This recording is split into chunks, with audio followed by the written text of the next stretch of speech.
adalah alumni dari jurusan Teknik Sipil Universitas Andalas ya tahun 1993. Ya ini beliau merupakan rekan seperjuangan saya semasa kuliah nih. Sama masuk dan sama tamatnya, alhamdulillah ya. Alhamdulillah. Nah, kemudian melanjutkan karirnya. Pertama karir dulu di di Fakultas Teknik ya sebenarnya Pak Yas ya, sama-sama di jurusan sebentar, kemudian meningkatkan karirnya di PT Waskita Karya ya tahun 95 beliau sebagai engineer pada Waskita Karya, kemudian 97 sudah meningkat menjadi superintendent, kemudian 99 project manager, kemudian 2012 Departemen Manager, kemudian tahun 2015 Direktur PT Tol Teluk Balikpapan, kemudian 2015 Direktur PT Waskita Toll Road, kemudian 2014 juga sampai 2018 itu menjabat juga sebagai Direktur PT Kresna Kusuma Diandu. Kemudian 2018 Senior Vice President APC Division, kemudian mulai 2020 sampai saat ini Pak Insinyur Purma Yose Rizal adalah Senior Vice President IT Division untuk Waskita Karya ya. Jadi sudah lama sekali malang melintang di Waskita Karya ya Pak Purma ya. Mungkin ini adalah kesempatan berharga ya yang akan beliau share kepada kita semua. Ini pesertanya tidak hanya dari jurusan Teknik Sipil loh Pak Yos, tadi ada yang dari Bali ya, dari seluruh Indonesia ini Sulawesi, Pak Yos. Sulawesi juga ada ya. Ya, alhamdulillah. Ya, jadi tadi ini barusan saya lihat ada yang dari Politeknik Sampit ya. Jadi memang beragam ya. Kalau dengan teknologi sekarang itu kemana-mana bisa ikut webinar, di luar negeri pun bisa ya. Ya. Kalau seperti kata Pak Jun tadi, kalau bukan online ini akan susah sekali nih mencuri waktu Pak Purma untuk sharing ilmu. Oke, demikian perkenalan kita dengan Pak Purma. Jadi mungkin kita lebih semangat untuk mendapatkan ilmu dari Pak Purma. Saya persilakan Pak Purma memberikan paparannya mengenai topik yang sudah kita sepakati. Dan setelah itu kita adakan sesi tanya jawab. Nah, saya mohon kepada para peserta yang selama paparan dari narasumber kita, mohon audionya dalam kondisi unmute ya ininya. Nanti kalau sudah sesi tanya jawab, silakan memberikan pertanyaan di chat atau nanti angkat tangan dan langsung menghidupkan audio dan video boleh untuk bisa menanyakan langsung kepada Pak Purma Yose Rizal. Baik Pak Yos, itu perkenalan dari kita. Silakan Pak Yos membagikan bahan yang akan di-sharing kepada kita. Oke, terima kasih Bu Titi. Bismillahirrahmanirrahim. Assalamualaikum warahmatullahi wabarakatuh. Waalaikumsalam. Saya hormati Pak Junedi, Kepala Jurusan, Pak Yose Rizal, Bu Titi, spesial kepada Pak Aminsah, Pak Abah. Terima kasih. Kemudian juga Bu Titi, teman seperjuangan. Dan juga saya lihat tadi hadir juga Angkatan 87. Sama sama tugas akhir, Pak Alfian Kamaldi. Sebenarnya dia lebih pintar pada saya. Makanya kepalanya juga mulai agak habis. Dan rambut saya masih hitam karena jarang dipakai. Dan juga ada Angkatan 87 juga, Pak Dedi Yunaldi tadi. Luar biasa, alhamdulillah. Sudah 322 peserta, mahasiswa, praktisi. Pertama-tama kita mengucapkan puji dan syukur kepada Allah SWT, Tuhan Yang Maha Esa, atas berkat rahmat hidayahnya lah kita hari ini dalam keadaan sehat, bisa ketemu, bisa sharing, bisa saling berbagi. Ya, dengan itu kita bisa lebih lebih mengisi untuk kemajuan bangsa dan negara kita. Selanjutnya salawat dan salam kepada junjungan besar kita Nabi Muhammad SAW, karena berkat beliaulah kita dibawa kepada iman dan Islam, dan mudah-mudahan syafaat beliau yang kita harapkan di hari akhir nanti. Izin saya share saja ya Bu Titi, teman-teman sekalian. Ya, silakan Pak Yas. Pak Yas sudah co-host, jadi bisa. Oke. Ya. Sudah bisa masuk? Sudah, Pak. Sudah, ada kelihatan? Suara saya jelas ya, Bu Titi, teman-teman sekalian? Ya. Jelas. Jelas Pak Yos, ininya juga sudah di dalam kondisi present. Oke. Oke, makasih. Bapak Ibu sekalian, kenapa saya membawa jembatan Pedamaran ini? Karena jembatan Pedamaran ini secara teknis itu merupakan jembatan yang lengkap. Itu ada slab on pile yang di sebelah kiri. Kalau kita lihat di sebelah kiri ini ada slab on pile. Kemudian approach-nya ya, ada box. Kemudian ada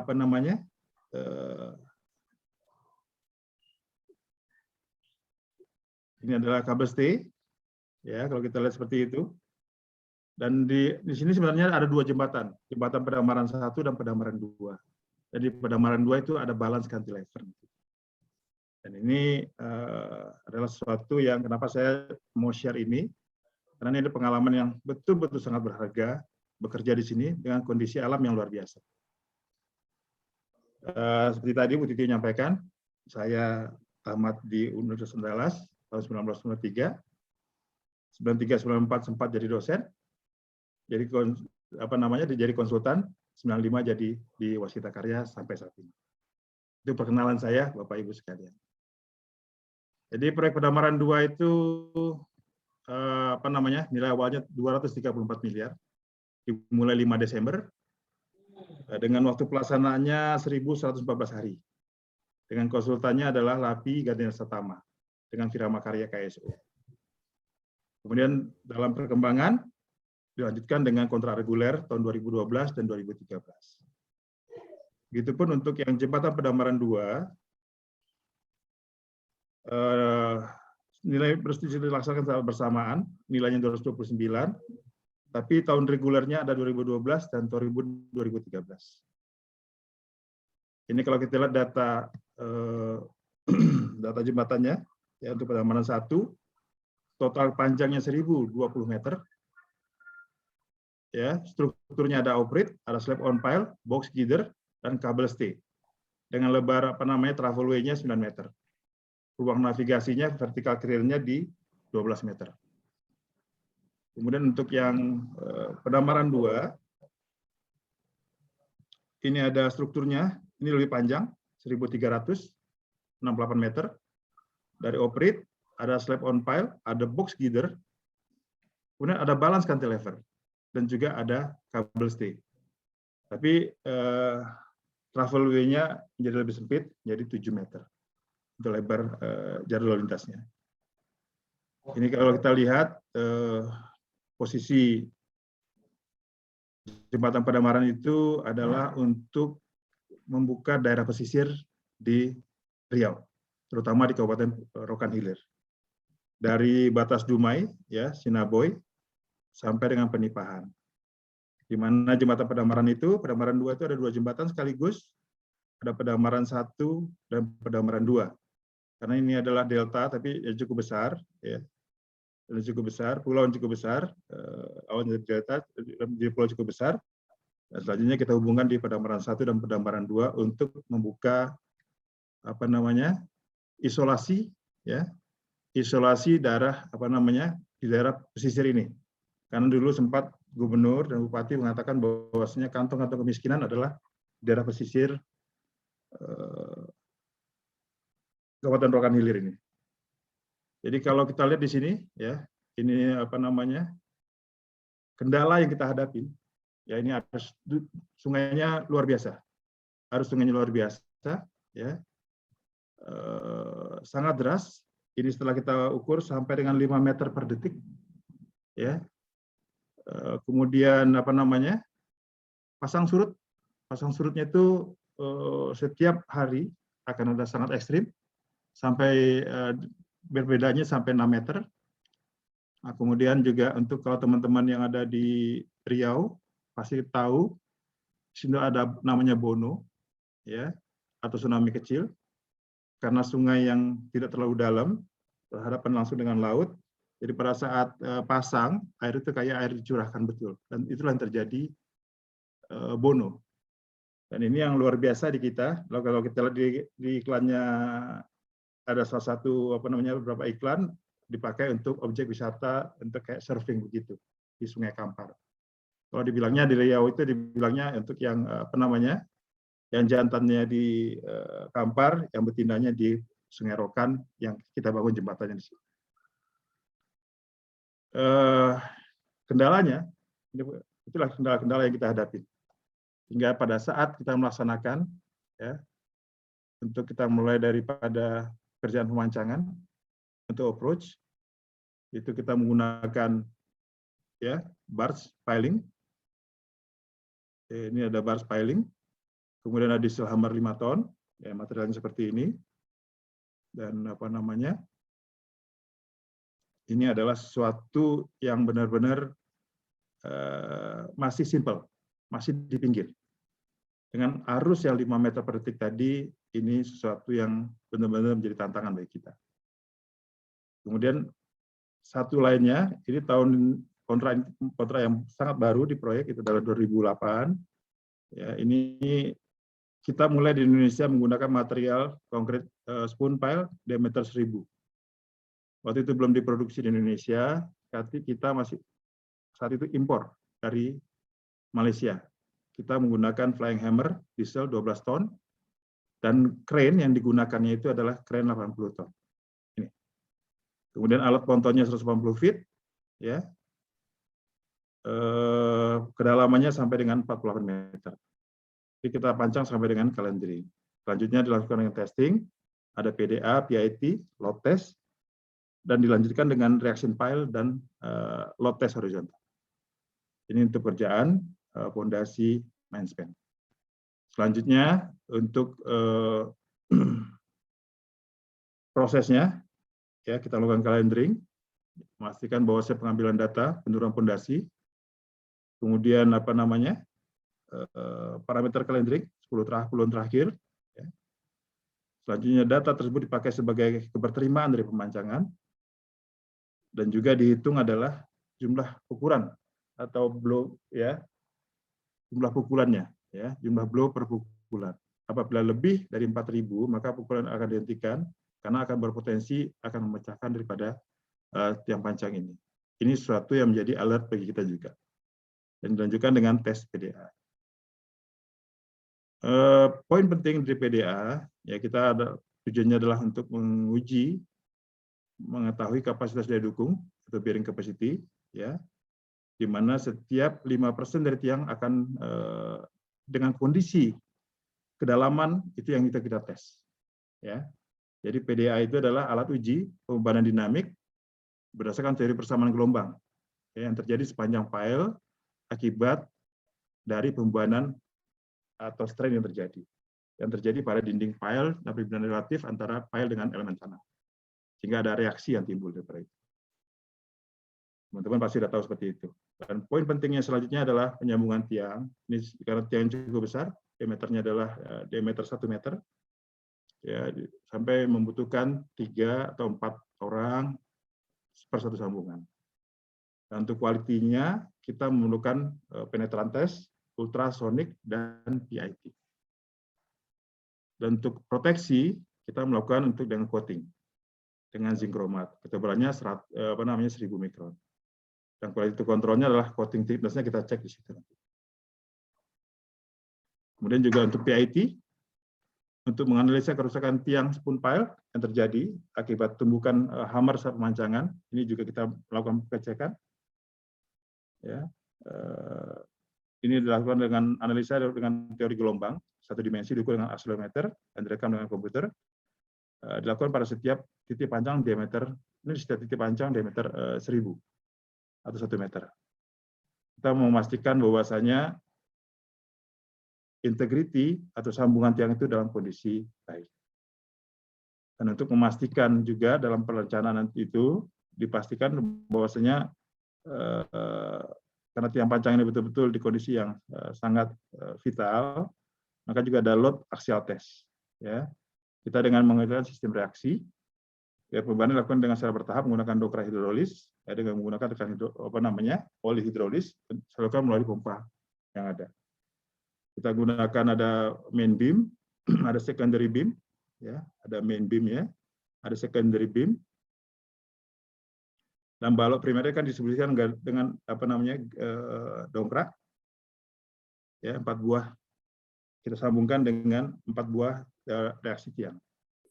Pengujian pembebanan statik aksial ini digunakan dengan mengacu pada STM D114381, di mana dilakukan pengujian satu titik dari setiap satu grup fondasi.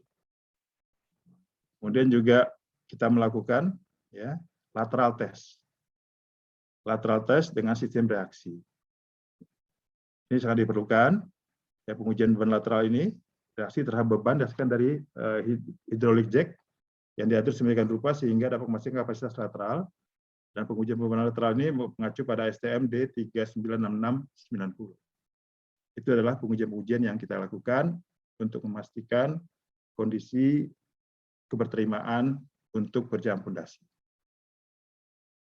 Dan juga untuk yang slab on pile, ya, ini slab on pile. Ini kita lakukan ini untuk slab on pile.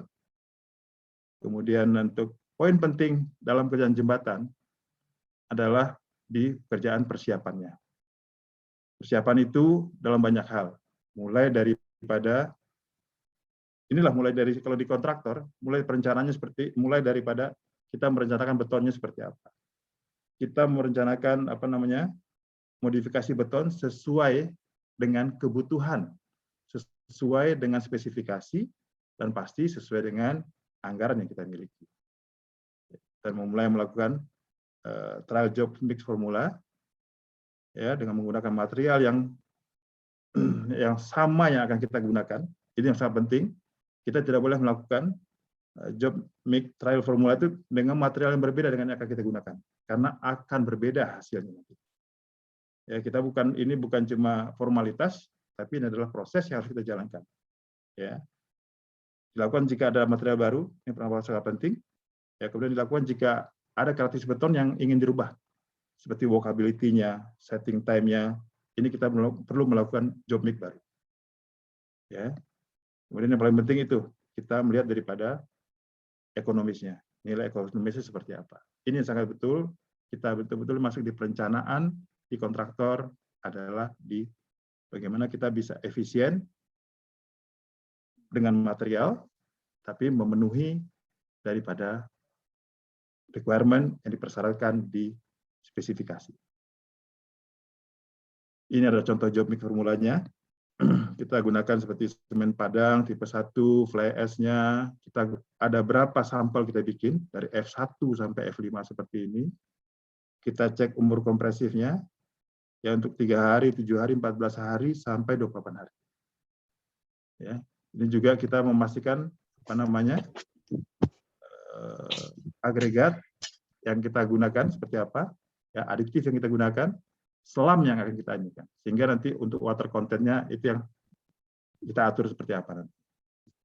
Dan ini karena rata-rata pekerjaan jembatan sangat penting, waktu itu kita sampai meng-hire tenaga ahli, ya, dari ITB untuk memastikan bahwasanya campuran kita adalah yang paling optimal. Karena ini adalah yang sangat menentukan dalam pembiayaan. Dan yang pasti untuk workability kita melakukan slam test. Ya, ini tergantung daripada kondisi pengecorannya, rapat atau tidaknya besi tulangan, ya, dan simulasi pada saat kita melakukan pengecoran. itu, kalau kita lihat nih walkability-nya, bisa kita lihat daripada W/C-nya seperti apa kita atur nanti di sini. Ya, ini prosesnya dari menit ke menitnya. Ya, ini apa namanya?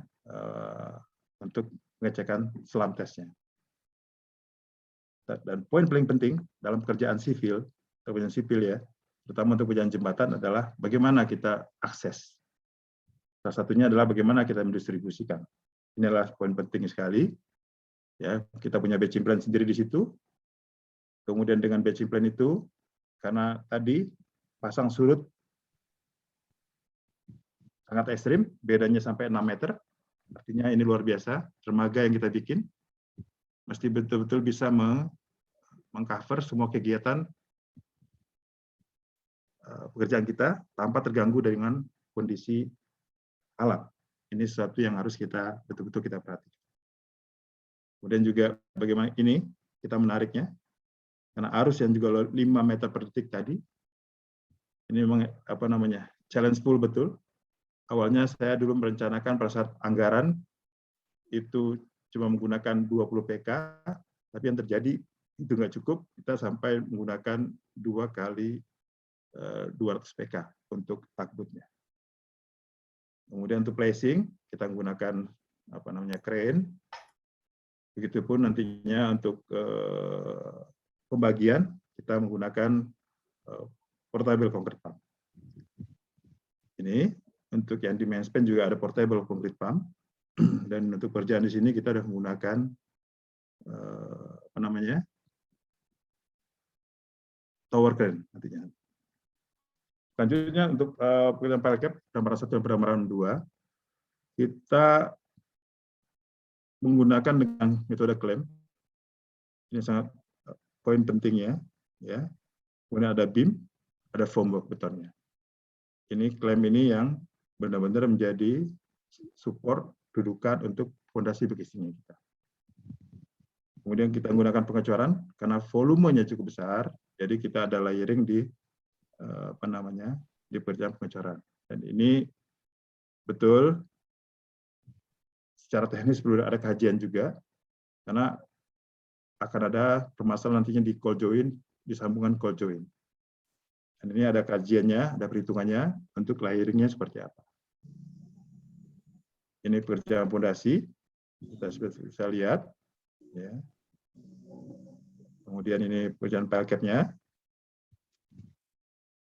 Ya, ini untuk pile cap-nya. Kemudian untuk yang slab on pile, sama juga metodenya dengan klem. Ya. Tapi di sini karena kita sudah menggunakan, selanjutnya ada capping beam. Ini adalah struktur, bukan pekerjaan metode kerja untuk slab on pile-nya. Kemudian kita gunakan precast-nya yang full slab. Dan selanjutnya untuk join kita cor setelah itu. Ini fotonya pada saat kita pekerjaan. Ini adalah yang apa namanya precast-nya, full slab-nya kita cetak di lapangan, kita angkat, kita direct, kita susun, dan sambungannya kita cor setempat nantinya. Tapi dengan menggunakan mutu beton dengan kualitas yang sama. Kemudian untuk pekerjaan box girder, ya, untuk approach ini juga apa namanya tantangan tersendiri. Kita dengan menggunakan truss seperti ini, ya, dengan shoring, ya, ada shoring dan ada truss ini. Dan selanjutnya kita gecor slab-nya dan lanjut dengan pekerjaan atasnya. Inilah pekerjaan yang untuk pekerjaan approach-nya, ya, dikerjakan dengan case in situ dengan menggunakan truss dan adanya tower shoring, ya, tower shoring yang di masing-masing pile cap. Ini pekerjaannya, ya, untuk box girder. Ini pekerjaan approach. Ini mulai selanjutnya untuk apa namanya pekerjaan box balance cantilever. Kalau kita lihat tadi ada slab on pile, ya, kemudian ada approach box. Selanjutnya yang ketiga ini adalah yang box balance cantilever. kita ada, kalau dilihat strukturnya, ada pondasi, ya, ada pile cap, ada pier head di sini, ya kan? Kemudian kita maju per segmen, ya, sesuai dengan berapa nantinya desain yang kita butuhkan di situ. Dan kalau kita lihat sekuennya, ya, mulai dari kita pemancangan, pile cap, kolom, pier head, sampai nantinya kita menggunakan traveler. Nah, dan di sini traveler ini kita mulai masuk ke tahapan engineering yang lebih dalam. Bagaimana kita bisa merencanakan traveler kita, apakah itu kita, karena traveler itu bukan bukan standar, bukan bisa kita sewa, karena ada yang tidak sama, ya, untuk kondisi daripada jembatan yang kita buat. Ini diperlukan perencanaan tersendiri. Kita juga ada pasang besi dan tendon dan cor, kemudian kita stressing dan kita launching travelernya. Ini yang kerjaan yang siklusnya berulang. Dan nanti pada saat ujung ada closure, baik itu di mid span-nya dan di end span-nya. Dan dilanjutkan dengan dismantling daripada travelernya. Kalau kita lihat ini gambarnya, ini adalah pile cap-nya. Kemudian ini segmen pertamanya, ya, pier head-nya nantinya, atau hammerhead, ada juga yang bilang seperti itu. Ya, dilanjut ini setelah untuk pier head-nya seperti ini. Dan kita mulai masang traveler. Ya. Lanjutkan dengan casing di bawahnya. Selanjutnya ini kita lihat secara sekuennya, kita tahapan-tahapannya.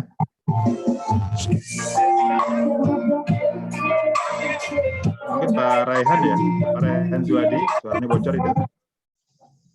Nah, kemudian ini, kalau kita lihat kerjaannya di balance cantilever, ya, dari setting formwork, pemasangan besi, pemasangan tendon, pengecoran, curing, dan stressing. Ini adalah siklus kerjaan untuk balance cantilever. Dan kita lanjutkan lagi, setelah stressing, kita majukan lagi travelernya ke segmen berikutnya. Jadi kalau kita lihat sequence-nya, ini adalah rata-rata kita melaksanakannya dengan 6 hari, ya. Walaupun ini karena permasalahan kita memang tidak bisa maksimal di sini, kondisi alam yang sangat berat, dan memang secara biaya efek kerjanya normal saja kita bisa kan dalam 6 hari. Tapi waktu saya di Barelang di Jembatan 4 itu pekerjaan ini, satu sekuen ini dari setting formwork sampai launching lagi travelernya itu di Barelang dulu, karena juga percepatan diminta Pak Habibie, bisa sampai di posisi 2 hari 18 jam atau hampir di 3 hari. Kenapa itu bisa kita lakukan? Karena memang waktu itu agak terlambat di startnya, sehingga kita perlu ada effort yang lebih maksimal. Dan ini kerjanya 24 jam di situ. Kalau di sini relatif normal saja, diselesaikan rata-rata di 6 hari. Dan yang paling pentingnya untuk balance itu, ya, kita bagaimana setting formwork-nya, gimana dari koordinat desain ditambahkan pre-chamber, kita lanjutkan dengan setting daripada koordinatnya, setting out koordinatnya. Nah, sebenarnya ini nanti yang hadir Pak Antonius yang menjadi tugas yang detail di situ. Ya, mohon maaf beliau nggak bisa hadir ya, karena ada masalah di operasi di istrinya beliau. Ya, ini juga bagaimana kita mencoba kontrol pada saat kita proses di balance cantilever. Jadi setiap elevasi aktual, ya, target dengan aktual itu kita evaluasi seperti apa. Dan kita juga melakukan perhitungan, ya, terhadap box walling cantilever perlu dimodelkan untuk mengetahui sejauh mana batasan beban tidak seimbang yang diizinkan. Ini pengaruhnya juga sangat besar. Ini pengaruh daripada kita kan juga tahu bahwasanya kita selalu melihat peta gempa, ya, daerah gempa seperti apa. Ini juga menjadi perhitungan kita di situ. Ya, kalau kita lihat nantinya ini, ya,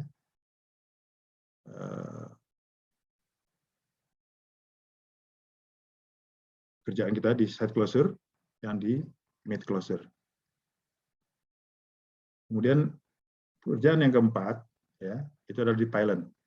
Pylon mulai dari pile cap, ya, kita gunakan beton K500 SC 41,5 MPa. Kemudian jumlah kabel ST-nya adalah 5 kabel ST.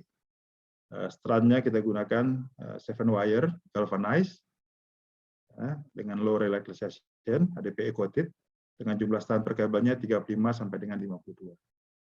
Jadi kita mulai di situ, tadi pile cap, kolom, kemudian kita ada pier table yang biru ini, lower cross beam yang menghubungkan antara kolom-kolom, dan ada pier table yang merupakan segmen pertamanya daripada kerjaan pylon ini. Lanjutkan dengan upper pylon, ya, ini ada upper pylon, dan juga nanti ada upper cross beam. Ini pekerjaan pylon secara komplit satu pylon.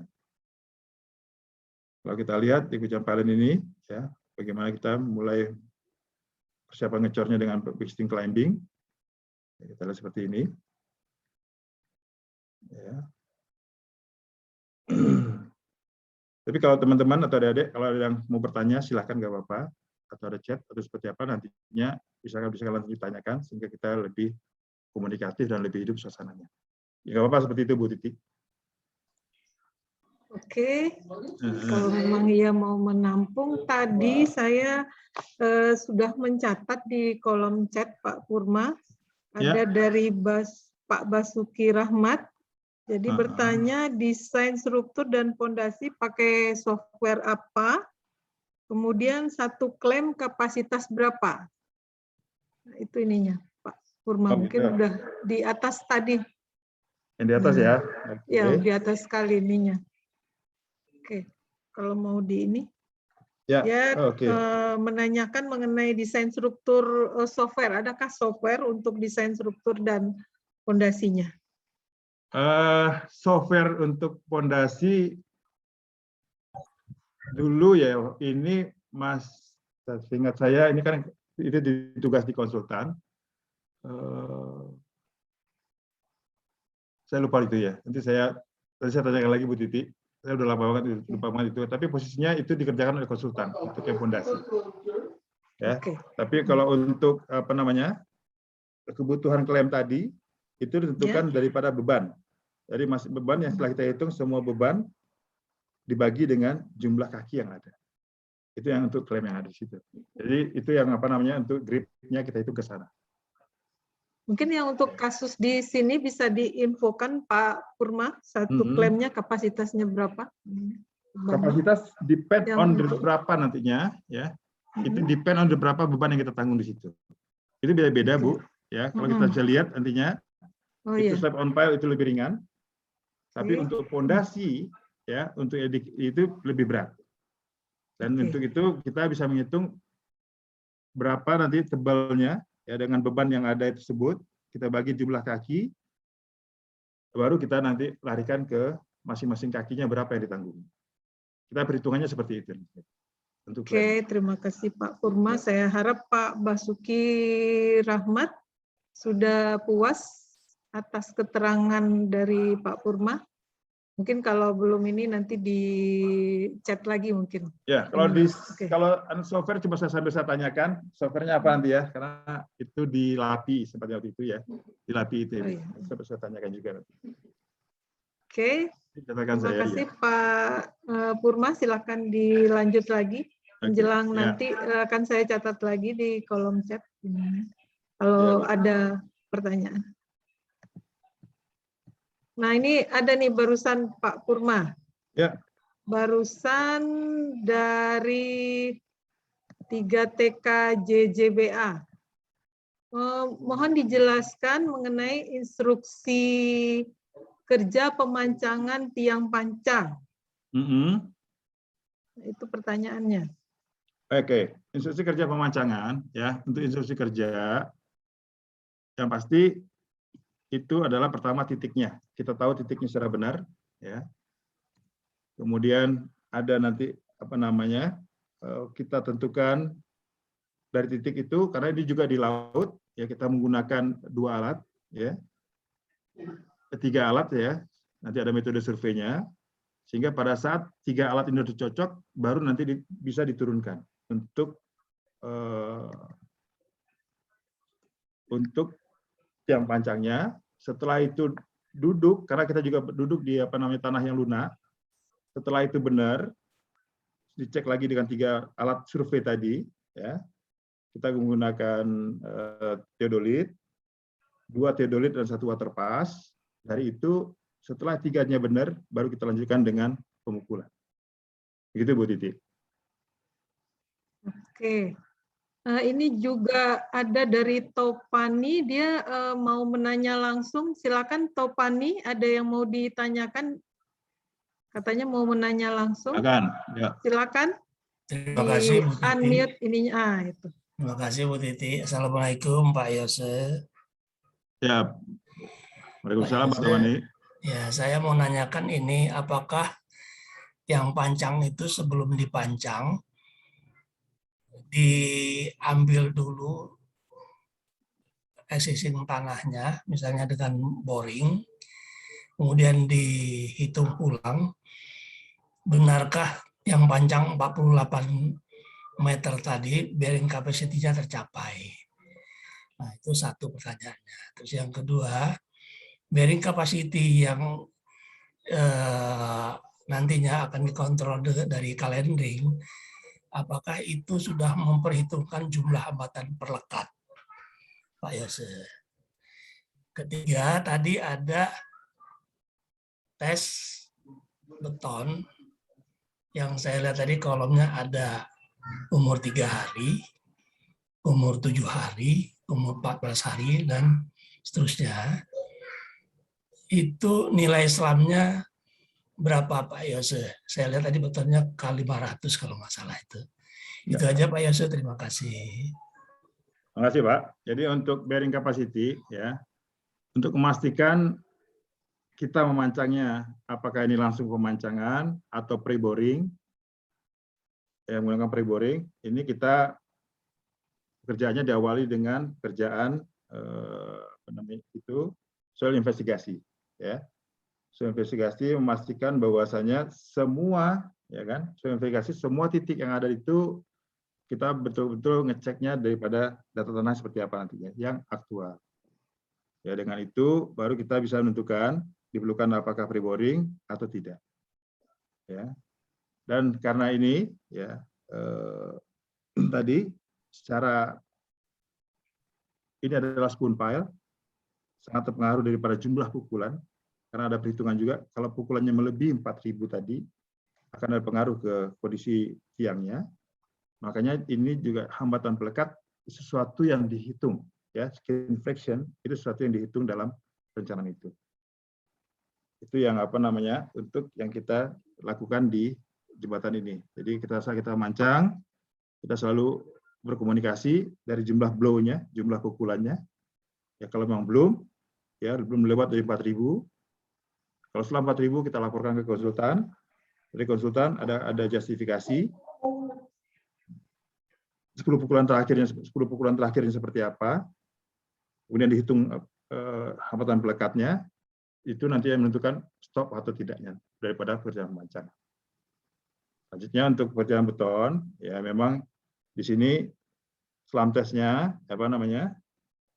selamnya itu adalah plus minus 12,5. Tapi kita juga menyiapkan yang lebih daripada itu untuk pekerjaan khusus di mana yang besinya lebih rapat. Itu kita nggak mau nantinya ada pekerjaan yang betonnya yang bermasalah. Itu Pak. Baik, terima kasih Pak Yose. Iya Pak Todoni. Baik, terima kasih atas keterangannya Pak Purma. Jadi ini sekaligus saya kira menjawab juga pertanyaan dari Pak Yuzwar yang bertanya apakah ada pengujian tanah sebelum pemancangan, ya tadi Pak Purma sudah menyatakan ya memang harus dilakukan dulu ya penyelidikan tanah ya. Ya, betul. Ininya. Terima kasih. Ya, jadi saya mendengar jawaban kepada Pak Topani. Jadi Pak Yuzwar ya, mungkin sudah sekalian menjawab. Katanya, adakah pengujian tanah sebelum pemancangan mengingat lokasinya adalah di sungai atau hanya berdasarkan calendering saja? Jadi ada ini ya, ada penyelidikan tanah ya Pak Purma? Ada Bu, ya. Oke. Silakan dilanjut lagi Pak Purma, nanti sementara dilanjut materinya lagi, kalau ada nanti bisa kita tampung lagi. Silakan, ya. Yang di pylon, ya kalau kita bicara pylon tadi, inilah strukturnya pylon, ya Bapak Ibu sekalian, teman-teman sekalian, ya adik-adik sekalian, di struktur pylon. Namanya sih keren, ya pylon gitu, ya. Dan kalau dilihat daripada kalau orang jembatan bilangnya kalau kabel stay adalah yang paling tinggi ilmunya untuk jembatan saat ini, ya dari beberapa kondisi, ya ini karena kita masih mengerjakan kerjaan betonnya, ya dengan metode climbing seperti ini, ya. Kemudian kita juga mesti menyiapkan blok nantinya, ya untuk angkur, ya di sini. Dan kita yang paling penting adalah formwork-nya, ya. Formwork ini dan sisi support direncanakan dengan detail.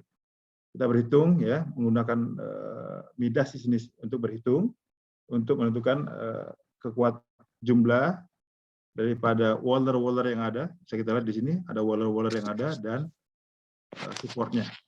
Dan juga bagaimana kita ini ada embedded, ya ke beton yang harus kita pasang untuk dudukan kelas selanjutnya, ya. Kemudian juga kita yang pasti kita menentukan juga nilai per chamber, ya diberikan untuk memastikan ledutan yang terjadi seperti apa nantinya di islandnya. Kemudian juga kita ini yang posisi yang paling krusial, ya dalam kerjaan kabel stay adalah setting daripada guide pipe pylon, baik yang ada di segmennya ataupun nanti yang ada di pylonnya. Jadi ini yang menentukan nanti posisinya ini karena ada sagging, ya, ada sagging yang terjadi akibat perubahan sudut kabel akibat berat sendiri kabel, ya. Jadi besarnya sagging ini dipengaruhi pada berat per meter grup kabelnya, panjang kabelnya, dan tegangan pada kabel. Ya, di sagging ini harus diakomodasi pada setting daripada guide pipe. Ini ada guide pipe sebagai penghubungnya, ya. Ada guide pipe sebagai penghubungnya di sini, ya. Untuk memastikan bahwasanya tidak ada sudut yang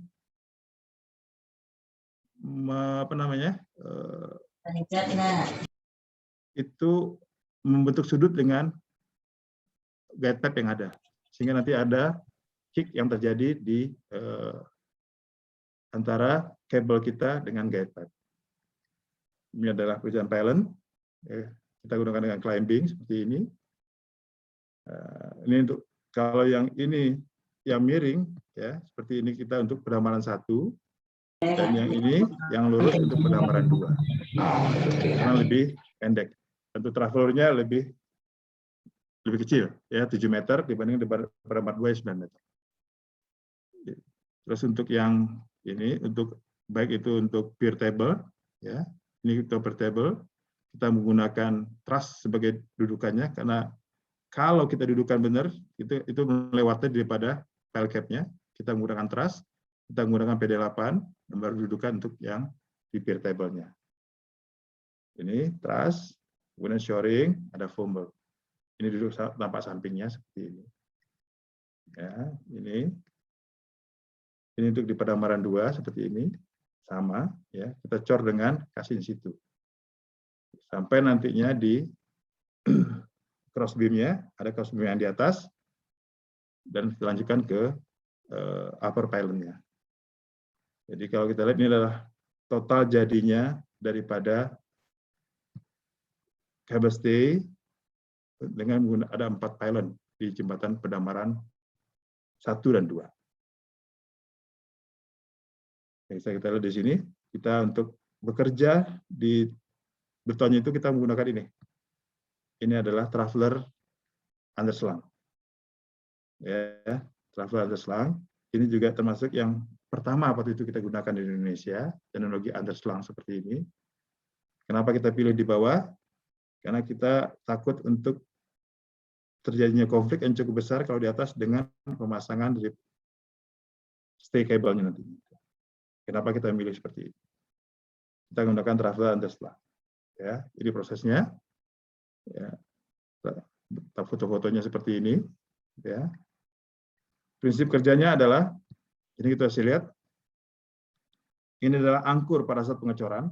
Ada dua. Ya. Ini digrip ke atas ke beton lama. Ya, dan diangkur pada saat kita traveling. Jadi pada saat kita traveling, cuma angkur ini yang menahan, dan ini ada jack nanti di sini. Nanti saya bisa share nanti kalau apa namanya di akhir seperti apa pergerakannya. Ini prinsip kerja di travelernya. Memang ini kita menggunakan perencana waktu itu Weekend dari Taiwan sebagai perencana di traveler ini. Ini tumpuannya untuk beton lama. Kita pasang kabel. Kita ada nantinya juga kita segmen yang kita kerjakan seperti di sini. Ya. Poin pentingnya kita set untuk sudutnya di mana kita aturnya. Ini ada satelit yang di mana kita ini bisa menggerakkan sesuai dengan sudut daripada posisi kabelnya nantinya. Ya, kemudian kita memang yang cukup besar itu adalah pada saat kita erection untuk pertamanya ini cukup berat karena berat satu traveler ini hampir di 58 ton. Ya, bisa kita lihat di sini ya, beratnya 53,8 ya ton dengan panjang ini momennya itu 515. Dan cukup beratnya juga lumayan cukup berat ya, 54 ton. Bagaimana proses erection-nya piece by piece kita lakukan ya. Yang awal sekali kita menggunakan crane, dan selanjutnya baru kita lakukan dengan menggunakan tower crane.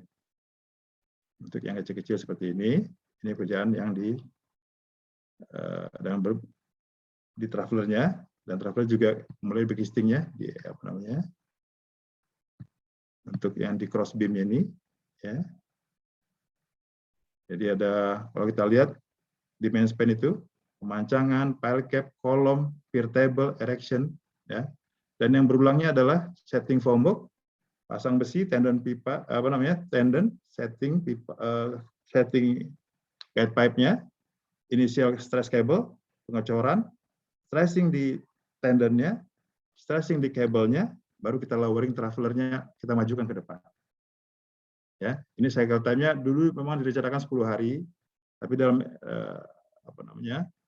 dalam pelaksananya itu lebih dari 10 hari. Dengan kondisi cukup berat, itu kita sering ngecor itu di 9 meter. Baru nanti setelah ini sampai ke ujungnya, baru kita melakukan pengecoran di side closure, mid closure, baru setelah ini selesai, baru kita turunkan di traveler. Ya, rata-rata memang dulu di 10 hari, di pelaksanaan kerjaannya untuk yang cycle kerjaan. Jadi yang poin pentingnya ini adalah kita punya matriks ya pre-chamber itu ya kita hitung saat dia maju, saat dia beton basah, saat dia distressing. Setiap tahapan ya kita melakukan komparasi terhadap rencana. Baik itu pun nantinya naik turunnya kita lakukan adjust di segmen berikut. Semakin kecil adjustnya, semakin bagus jembatannya. Ini yang sangat menentukan karena kita menentukan jembatan ada sedikit kurang nyaman, ada sedikit bumpy. Kondisi ini karena di prosesnya di pengaturan chamber kita atau kita tidak betul-betul bisa memprediksi dengan baik turun akibat beton, naik akibat stressing seperti apa. Ini akan sangat menentukan dalam kita merencanakan kerjaan yang berkualitas baik. Ya. Kemudian juga untuk foam box ya, untuk main span-nya kita melakukan pengecekan setting out. Ya, setting out-nya itu adalah after pre-stressing. ya. Kemudian juga after discharging cable, ya. Kemudian after traveling. Ini kita semua hitung kondisinya seperti itu. Kita juga melakukan monitoring di elevasi aktual dan rencana di masing-masing segmen kiri dan kanan. Ini poinnya di mana masang guide pipe tadi. Ini cukup besar, sangat berpengaruh, sangat krusial, ya. Karena ini kalau sudut tidak sama, ini akan menyebabkan kabel akan bersinggungan dengan guide pipe. Dan ini bila ini terjadi setelah kita melakukan stressing, ini akan menyebabkan lelah pada lelah pada kabel nantinya yang kita gunakan. Kemudian ini paling pentingnya adalah sudut kabel travelernya, ya. Jadi ada sagging, angle of sagging. Ini yang kita harus perhatikan benar, ya. Ini yang betul-betul menjadi krusial di sini. Ya, Pak Sarul Badri kayaknya ada raise hand ya, Bu Titi. Iya. Benar, tapi sebelum Pak Sarul Badri tadi ada Galaxy M20 lebih dahulu raise hand. Ya, silakan. Nah, silakan yang Galaxy M20, ada yang mau karena tadi itu yang muncul, sudah saya catat. Silakan. Kalau belum ini, silakan Pak Sarul Badri. Pak Sarul Badri.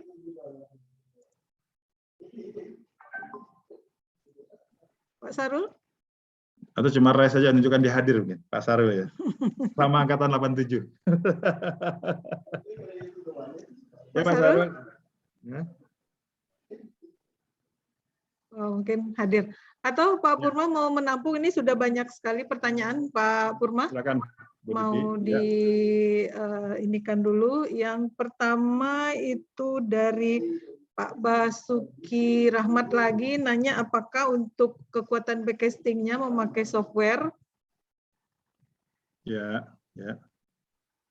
Kemudian untuk Albert, untuk kompleksitas pekerjaan, apakah dalam perencanaannya menggunakan BIM? Belum. Implementation modeling, ya. Ya, oke. Kemudian ini yang Alfa Ramadana, cukup panjang pertanyaannya. Yang pertama, dalam pelaksanaan proyek di daerah pesisir pantai, apakah ada penggunaan semen khusus? Misalnya PCC tipe 5 pada job mix formulanya. Itu pertanyaan pertamanya. Kemudian yang kedua, dengan deviasi pasang surut yang cukup tinggi, yang tadi diinformasikan lebih kurang 6 meter, apakah proses pemancangan dan transportasi material bisa dilaksanakan 24 jam atau hanya di saat pasang saja? Oke, ya, makasih. 3 dulu Bu Titi ya. Ya. Kalau untuk perhitungan bagi software backcasting, kita menggunakan Midas di situ, kita dalam berhitung terhadap kerjaan software untuk backcasting yang kita gunakan software itu. Saat itu memang untuk Pak Albert, memang perjalanannya cukup kompleks, dan BIM belum ada saat itu, kita belum tahu ada BIM. Dan alhamdulillah saat ini Bu Titi, saya dipindahkan ke IT division itu, ini satu berkah juga, di mana salah satu divisinya saya menggunakan BIM di situ, ya. Dan saat ini nanti kita bicara masalah BIM-nya di ujung, di tahapan.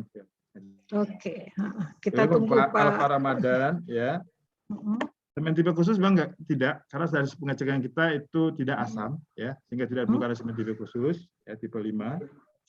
Setelah ada pengecekan air, ini tidak memerlukan seperti itu, ya, sulfatnya tidak terlalu berpengaruh di situ. Kemudian juga untuk pasang surut, ya, memang ini kita di saat dia maksimum kita tidak bisa melakukan transfer material, kita bisanya di 4 meter. Ya, beda di 4 meter baru kita bisa. Kalau 6 meter terlalu curam sekali dan terlalu panjang sekali nantinya jembatan untuk masuk ke ponton nanti. Itu Bu Titi. Ya, Oke. oke. Kemudian masih ada nih Pak Purma. Ya, Bu. Katanya bertanya untuk piling metode apa saja yang dilakukan untuk analisa daya dukungnya. Daya dukung filenya, kemudian apa katanya nih di materi tidak dipaparkan secara detail metode perhitungan daya dukung dengan calendering atau dengan ini kebetulan siapa ya namanya, ini dia langsung DM ke saya nih Pak Purma. Ya, oke. Dia DM ke saya. Ini nanya mengenai metode pilingnya untuk analisa daya dukung. Oke. Untuk metode piling, sebagai kita memang ini di luar jobnya kita. Ya, saya tidak melakukan detailing di situ. Untuk daya dukungnya kita ditentukan oleh spesifikasi, di mana panjang minimalnya 48, ya, atau dengan kondisi pukulannya tidak lebih dari 4.000 pukulan, ya. Kemudian 10 pukulan terakhirnya nantinya, ya, kita mesti melaporkan di kondisi setelah 48 meter, 10 pukulan terakhirnya kita melaporkan ke konsultan. Stop atau tidaknya nanti itu diposisi di konsultan, karena ini ada amatan pelekatnya dihitung di situ. Jadi kita cuma menyampaikan data itu ke konsultan. Di sini ada MK-nya, dan mereka memberikan stop atau tidaknya untuk sehingga saya tidak menyampaikan daya dukung yang dipakai, perhitungan daya dukungnya di situ. Itu Bu Titi. Oke. Kemudian apalagi nih? Ada Rozan dari Politeknik Pekerjaan Umum. Untuk pelaksanaan konstruksi jembatan, apakah perlu menggunakan bangunan pelindung atau cover dam? Ya. Itu pertanyaannya. Apakah di konstruksi jembatan khususnya yang kasus Pedamaran ini memakai cover dam, Pak Purma? Oke. Ya. Ini pertanyaannya bagus sekali. Ini pertanyaan bagus sekali. Kenapa saya bilang bagus? Efek daripada cover dam tadi, ya, inilah mengapa terjadi ada review design. Kenapa saya bilang seperti itu?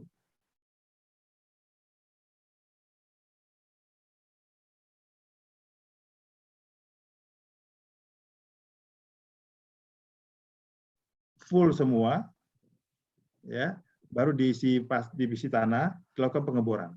Itu konsep awalnya, ya, sama dengan cover dam nanti di situ. Tapi setelah kita melakukan tes tanah, ya, di kedalaman 10 meter dari seabednya itu masih NSPT-nya masih kecil.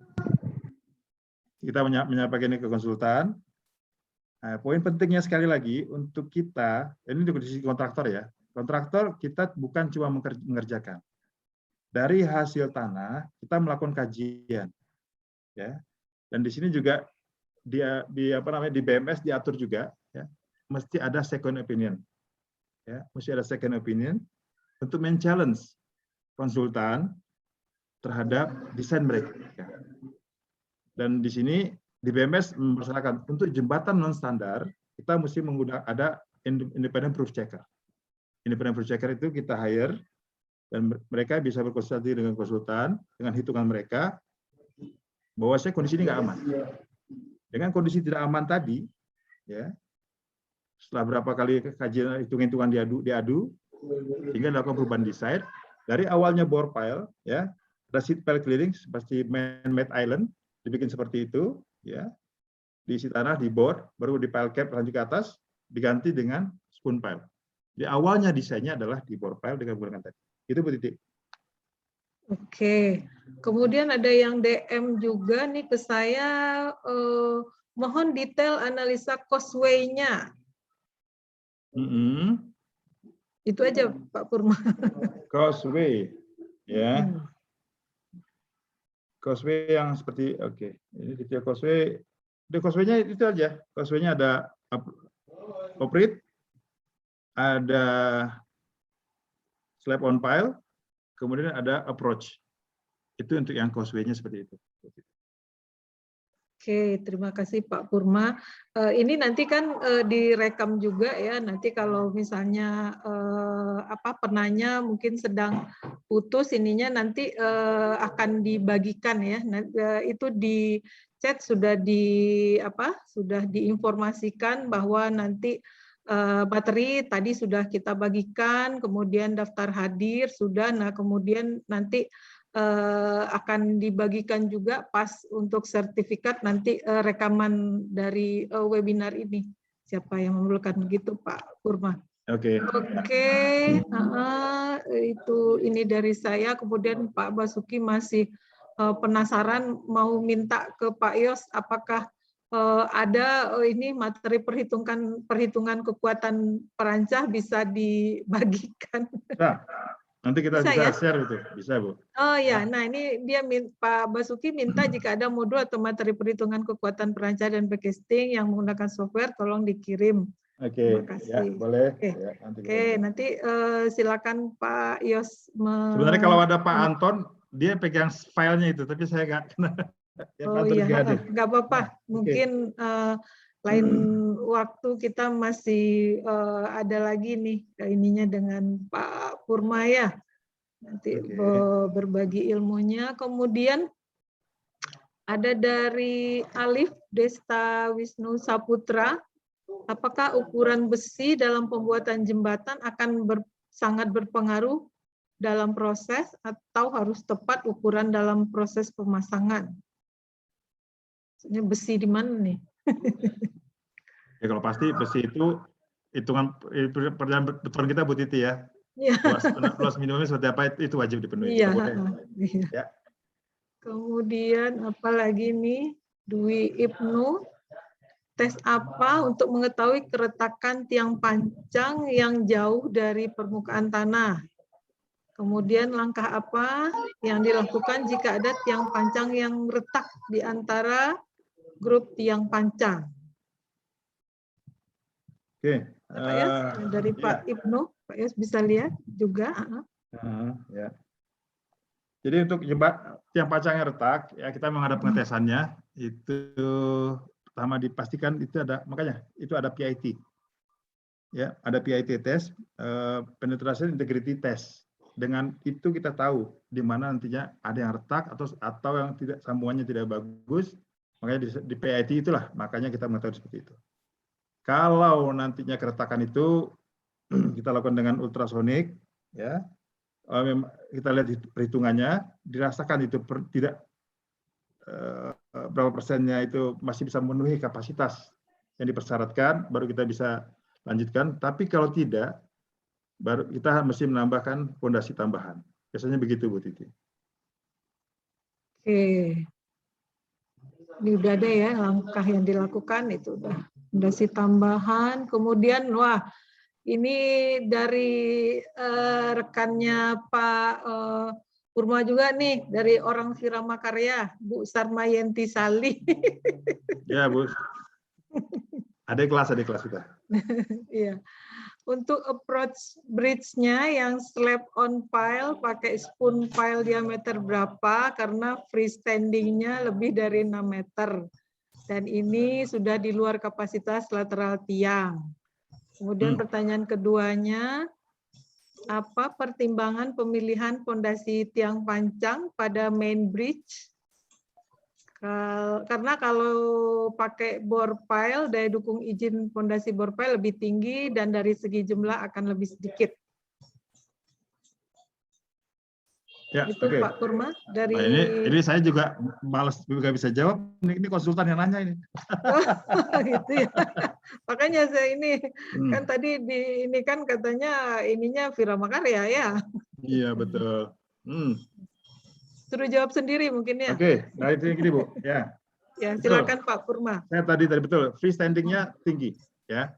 Itu kita gunakan. Kenapa kita gunakan 3 jenis tiang pancang? Ya untuk yang slab on pile tersebut, Bu. Ya, Bu Sari ya, Bu Sarmayanti. Itu ada 300, 400, dan 500.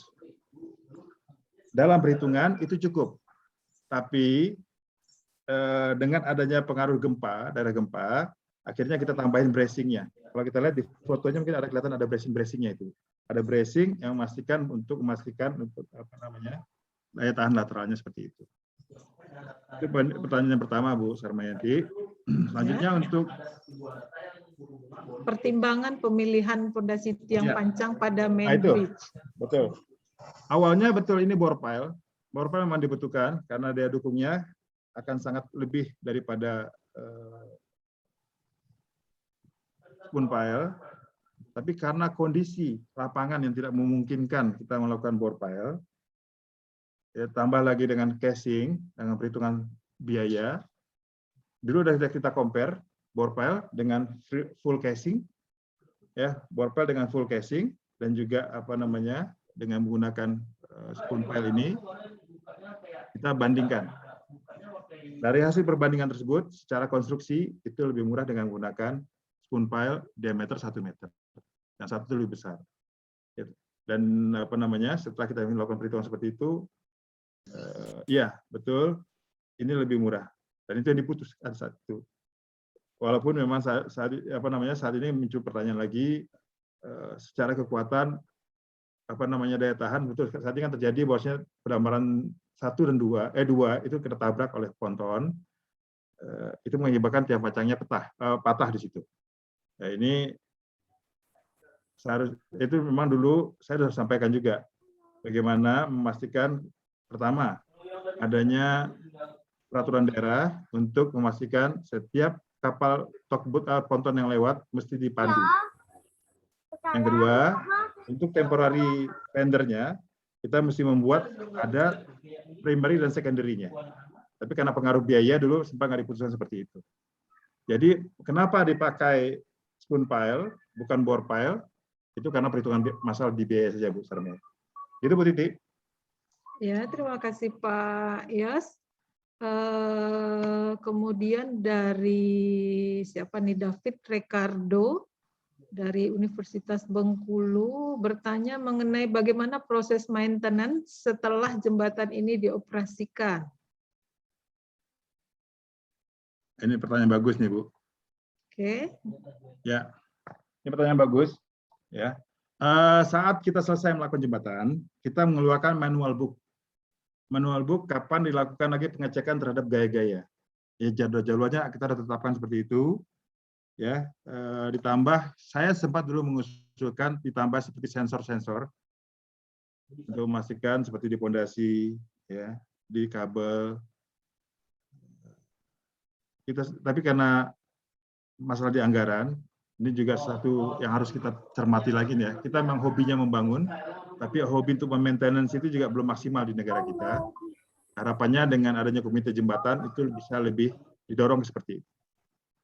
Ya, itu Pak David Ricardo ya. Maintenance, kita sudah melakukan manual book, kapan harus ditarik lagi, kapan gaya harus dicek. Atau seperti apa nantinya. Gitu, Bu. Baik, kemudian dari Lydia Anissa, mohon penjelasan tentang matrik pre-chamber-nya, karena saya baru dengar ada istilah matrik pre-chamber. Kemudian yang kedua, pylon jembatan seperti yang kita tahu ada berbagai macam bentuk. Apa alasan pada jembatan Pedamaran ini menggunakan pylon berbentuk H? Kemudian yang ketiga, traveler underslung-nya itu berada pada ujung kabel atau bagaimana, Pak? Apakah setelah selesai pelaksanaannya, traveler underslung-nya akan tetap berada di bawah girder atau bagaimana, Pak? Oke, ya. Kita bikin matriks karena kita selalu compare terhadap target. Compare terhadap target dalam semua kondisi. Ya, kondisi dia saat traveler maju, beban travelernya, pada saat setelah dicor, beban beton basahnya, pada saat di stressing seperti apa, dari perhitungan ada rencananya. Itu target. Nanti kita masukkan di aktualnya. Kenapa kita melakukan seperti itu? Dengan kita tahu rencana dengan realisasi, target dengan realisasi, kita di segmen berikutnya akan melakukan adjust seperti apa. Itu yang kita perlukan. Kenapa perlu ada matriks seperti itu untuk pylon, untuk matriks PCM seperti itu.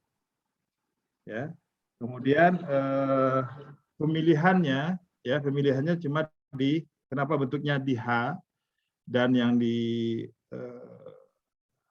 pendamaran 1 cenderung ada A sedikit, baru H ke atas, ya. Hitungannya cuma di kekuatannya saja, ya. Kekuatannya dengan awalnya ini adalah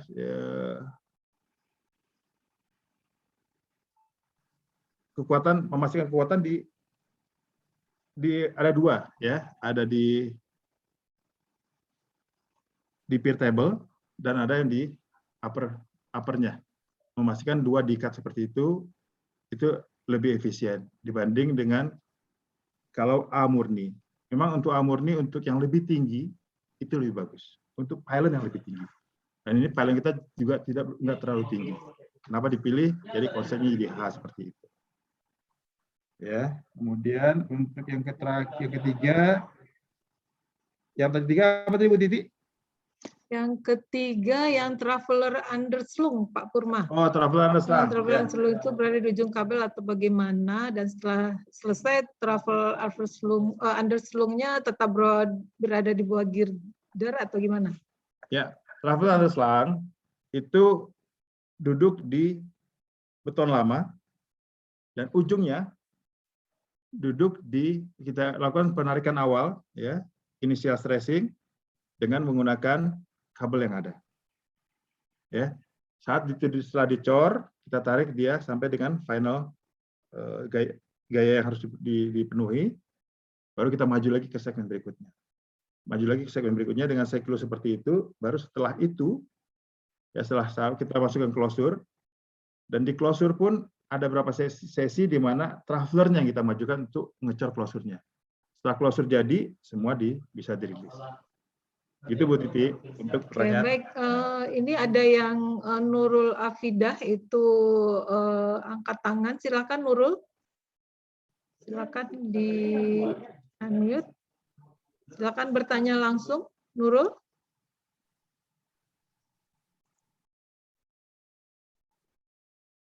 Saya sudah ask to unmute. Oke, Nurul. Mau bertanya langsung?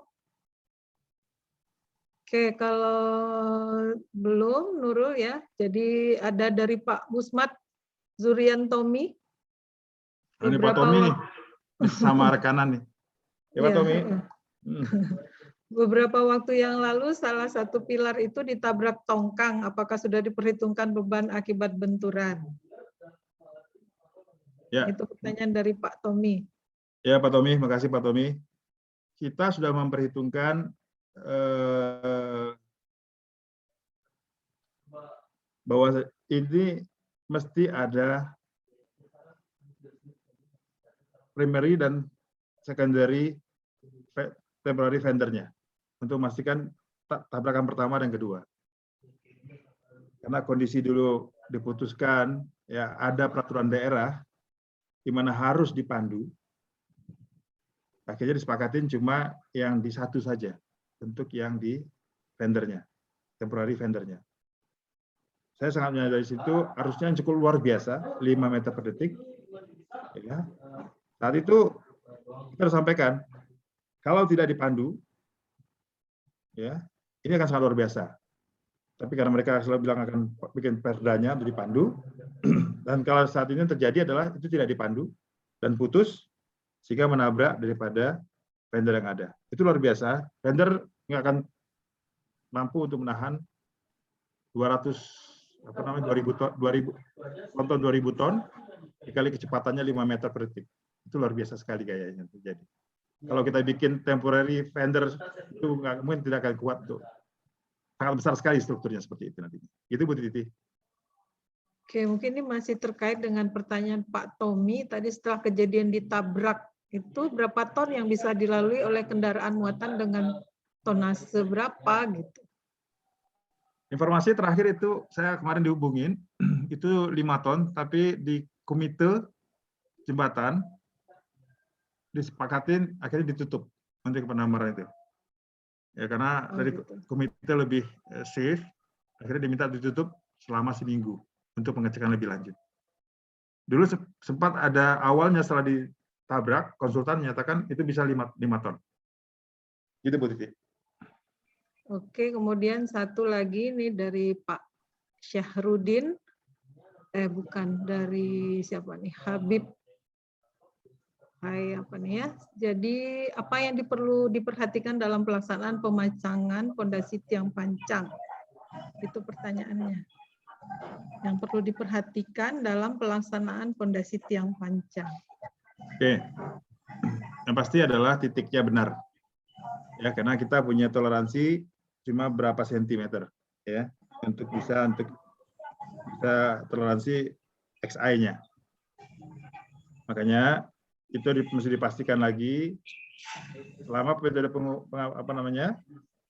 metode settingnya itu mesti menggunakan 3 alat ya. Pertama yang di sungai atau di laut ya, itu ada 2 alat, teodolit, 2 teodolit dan 1 water pass. Ini sangat penting sekali untuk memastikan semua implementasi. Ya, dan yang kedua, hammernya. Hammernya mesti sesuai dengan, karena ada rumusnya, berat tiang dengan berat hammer. Ya, korelasinya seperti apa. Ya. Kemudian yang ketiga, untuk jumlah pukulan. Jumlah pukulan, kalau terlalu banyak, tidak bagus terhadap integriti daripada tiangnya. Jadi 3 poin itu yang harus kita concern sekali untuk memancang. Itu Bu Titi.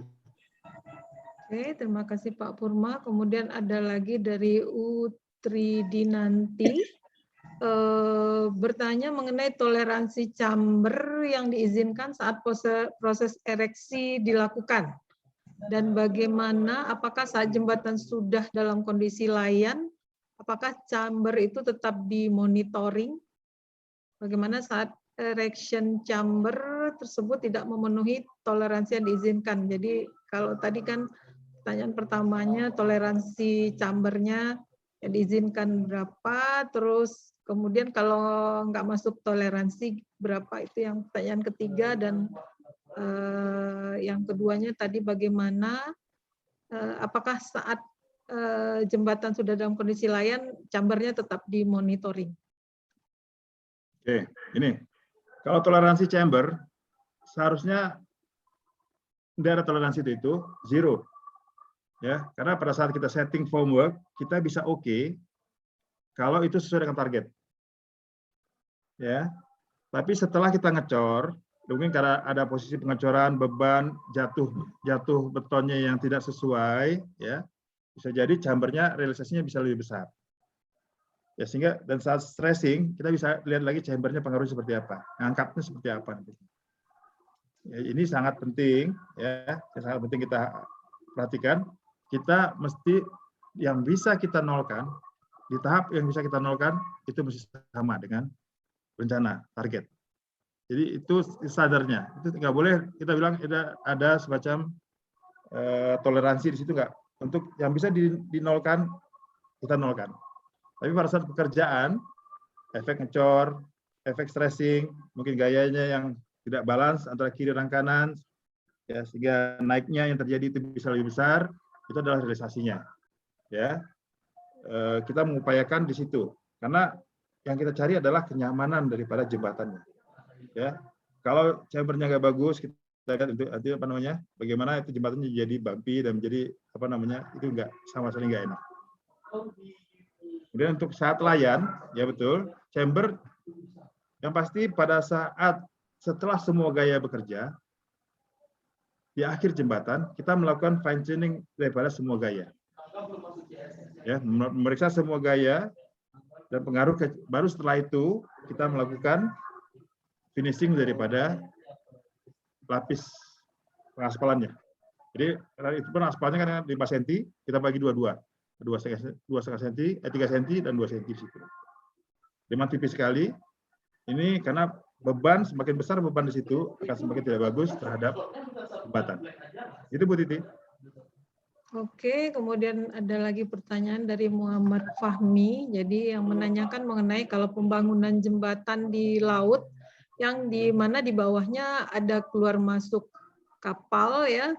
Kemudian itu kan ada pengaruh angin laut yang sangat kencang, ya. Apakah tidak terlalu berbahaya kalau dibuat tinggi gitu dari untuk lalu lintasnya, kemudian tidak terlalu bahaya di mana angin laut sangat kencang pada musimnya, sedangkan tiang pancang yang kita pasang dari dasar tanahnya lebih panjang tiang yang berada di atas air, Pak. Apakah strukturnya akan bertahan lama? Ya, ini sama dengan yang tadi disampaikan oleh Bu Salma Seli. Poinnya memang kita mengupayakan tidak ada terlalu terjadi besarnya gapnya dari pile cap ke bawah. Ya, ini dari supply zone, daerah sangat berpengaruh daripada bentuk pengaruh daripada karat. Ya, ini sesuatu yang harus menjadi perhatiannya kita. Kemudian untuk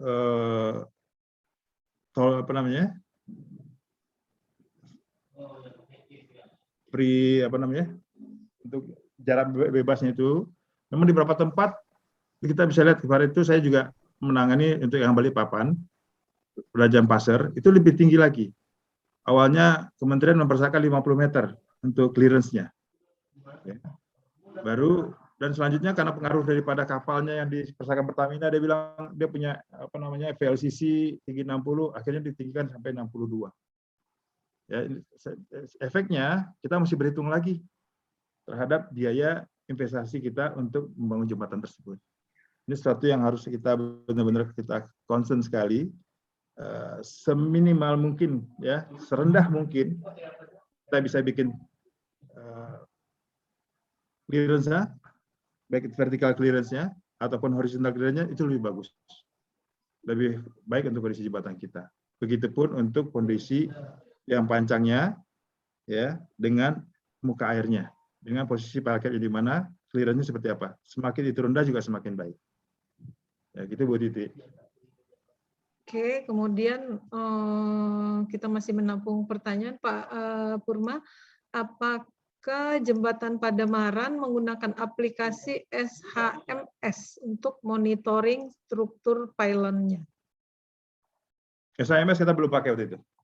Ya. Okay. SHMS kita belum pakai pada saat itu untuk monitoring strukturnya, Bu. Oke, kalau boleh tahu pakai apa ininya Pak, aplikasinya Pak Purma, monitoringnya? Monitoringnya kita masih sangat manual. Kita menggunakan setting pengecekan daripada gaya-gayanya saja, Bu. Makanya pada saat pekerjaan selesai, gayanya dilakukan fine tuning daripada gaya. Gayanya berapa? Kita coba konsep di gayanya di kabelnya saja. Itu Bu Titi. Oke, terima kasih. Kemudian Dwi Ibnu mau menanyakan lagi. Dia nanya tadi yang tiang pancang yang retak itu ya Pak Purma. Kemudian kan harus dipancang ulang tiang pengganti ya, kata Pak Purma tadi ya. Bagaimana kalau tiang pancang yang retak itu kondisinya di tengah, posisinya di tengah? Ya, ya nggak apa-apa. Kalau selama gini, itu kan daya dukung. Ya, pasti teman-teman sudah tahu sendiri daya dukung seperti apa. Ya, ponsel seperti apa. Kalau memang itu di tengah, ya kita bisa nambahkan lagi tambahan daripada sama dengan konsepnya yang terjadi di Padamaran yang ketabrak itu, akan ada beam tambahan lagi. Ada pondasi di luarnya dan ada beam tambahan untuk mendukungnya. Itu bagian daripada rencana untuk perbaikan. Itu Bu. Oke, sementara belum ada lagi tambahan pertanyaan. Silakan dilanjut lagi Pak Purma paparannya. Selanjutnya ini poin pentingnya, saya kembali lagi. Poin pentingnya sekali adalah settingnya. Bagaimana tidak ada sudut yang terjadi mengakibatkan adanya gesekan antara guide pipe dengan kabelnya. Ya, sehingga ini betul-betul sangat tricky pelaksanaannya kita. Gitu.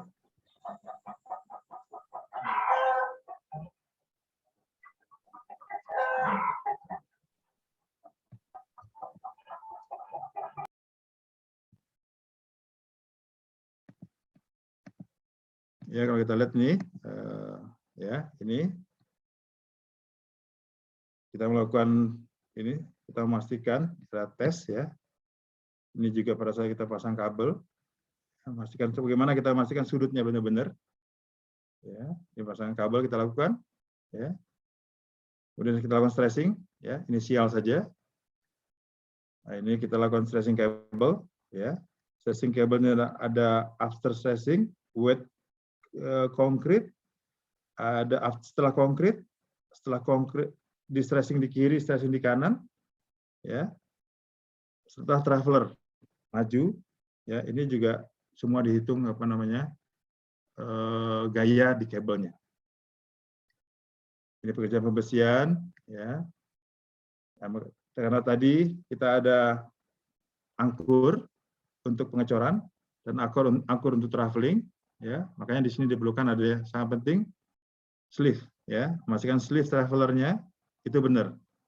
Dan ini adalah nyawanya juga. Kalau sleeve-nya nggak benar, nggak bisa dipasang, traveler kita nggak bisa maju, ya. Ini adalah sparring yang kita pastikan di proses kerjaan traveler kita maju.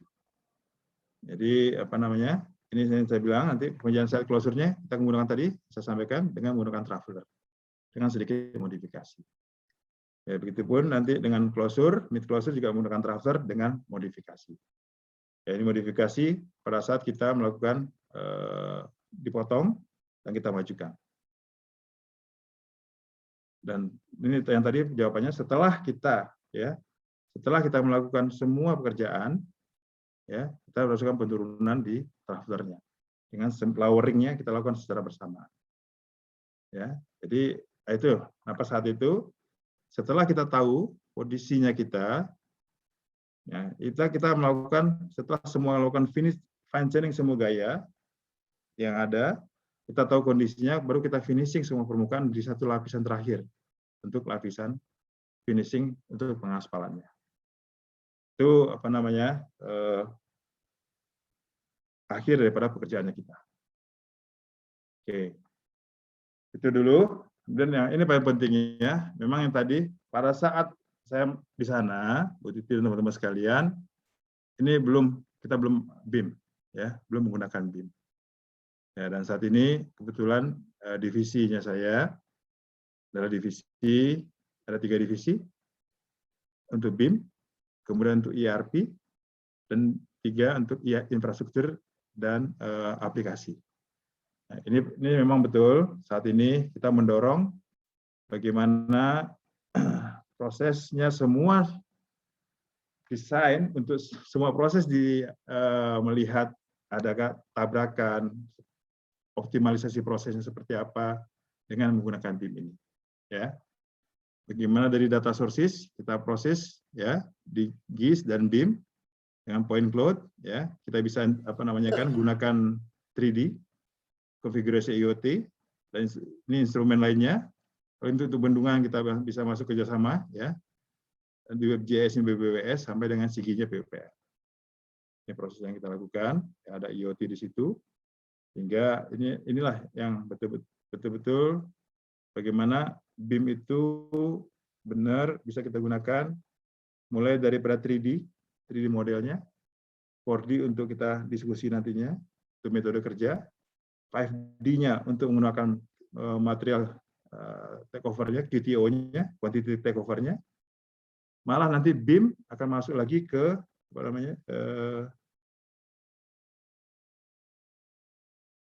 BIM masuk lagi untuk yang di operational dan maintenance di 7D. Nah, teman-teman benar, saya juga mesti menyampaikan ini juga men-challenge buat kita semua. Saat ini yang ada di kita adalah kita maju ke dunia digital. Dan pekerjaan kita juga maju ke dunia digital. Di dalam dunia konstruksi, terutama di kontraktor, ada BIM ini, kemudian ada ERP untuk di enterprise resource-nya, ya, enterprise resource planning-nya. Nah, sekarang kita lagi mengintegrasikan antara BIM dengan SAP. Setelah diintegrasikan itu, volumenya bisa dikunci, biayanya nanti bisa dikunci. Tahapan-tahapannya dengan WBS-nya, work breaking schedule-nya bisa kita detailkan, sehingga tahapannya itu bisa lebih dimonitor secara digital. Ini menjadi tantangan sendiri buat kita, dan harapannya inilah yang kalau di dunia sekarang, Bu Titi dan teman-teman sekalian, ini challenge-nya buat para engineer muda, Ya, bagaimana bisa menguasai tahapan-tahapan itu, karena sekarang yang bisa menguasai digital itulah yang bisa masuk dan bersaing ke dunia konstruksi lebih depan. Ya gitu Bu Titi, saya akhiri presentasi saya untuk perencanaan pelaksanaannya. Kenapa perencanaannya?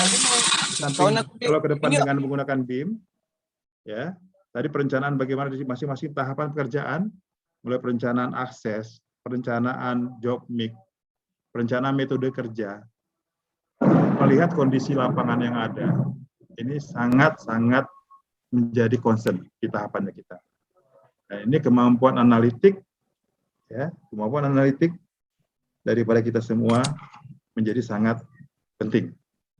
Ya, saya sangat concern sekali itu, ya, sangat concern terhadap kemampuan analitik.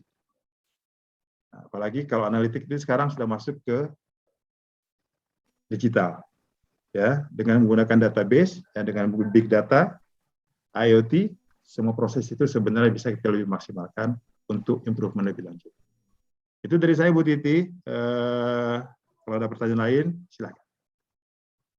Baik, terima kasih sekali Pak Purma Yusri Rizal atas sharing ilmunya. Semoga menjadi ladang amal untuk Pak Purma yang telah membagikan ilmunya, juga memberikan motivasi ya kepada mahasiswa-mahasiswa kita. Jadi mereka harus menguasai tidak hanya bidang teknik sipilnya, tapi juga IT-nya sekarang ya Pak Purma ya, untuk bisa menjadi lebih survive untuk di dunia konstruksi gitu ya. Kalau di kolom chat belum ada pertanyaan yang baru lagi ya, selain tadi yang sudah kita ini kan, atau silakan Bapak Ibu yang ingin langsung ya setelah mungkin menunggu paparan dari Pak Purma selesai semuanya, baru ada timbul pertanyaan ya, kita persilahkan karena kita masih ada waktu. Kalau di jam di saya ini 15.12, kita sudah rencanakan selesainya nanti 15.30 ya Pak Purma ya. Ya Bu. Ininya silakan kalau ada yang bertanya langsung. Pak Dedi Yunaldi, ini sudah nampak videonya sekarang. Setelah paparan ditutup, ada yang ingin ditanyakan? Silakan ya. Cukup jelas Bu Titi. Bu Titi. Ya, silakan Pak Dedi. Iya, paparan dari Pak Purma bagus sekali. Bagus sekali, jadi sangat bermanfaat bagi kita semua. Jadi itu bisa untuk men-challenge generasi muda untuk biar lebih inilah untuk konstruksi jembatan seperti itu Bu Titi. Oke. Cukup lengkap ya di sana ya, saya kira ada ilmu geotekniknya, bagian struktur bawah, kemudian strukturnya, kemudian ada transportasinya, ya transportasinya mungkin sedikit lagi ya. Iya, iya. Cuma tinggal dipasang pelat-pelat aja lagi ya untuk iya, ini, iya. Tapi adalah ya, gitu ya. Iya. Jadi lengkap ya. Lengkap. Kemudian metode konstruksinya, wah metode konstruksinya betul-betul ini sekali ya, kompleks sekali ya. Tidak hanya bagian struktur atas, struktur bawah itu memang paling challenge itu di metode pelaksanaan ya, karena kita berini dengan alam ya. Iya, bagus sekali. Kadang-kadang susah ya kita perkirakan sekian ya, ininya ternyata kalau saya ingat dulu waktu kuliah katanya kalau di tanah lunak itu kita mancang bisa hilang tuh pancangnya gitu kan, tiangnya bisa hilang gitu kan.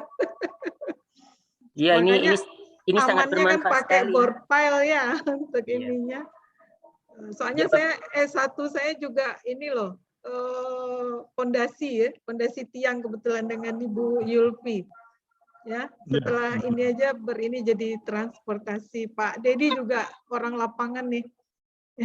Bisa Iya, share ilmu juga nanti. iya, hampir-hampir mirip dengan Pak Pur, cuma saya mungkin agak lari ke ininya ya, ke konstruksi untuk oil and gas-nya Bu Titi. Oh, Tapi ya, prinsip-prinsipnya mungkin hampir sama juga, ada pilingnya juga kalau untuk yang di offshore itu ya, betul. sama juga.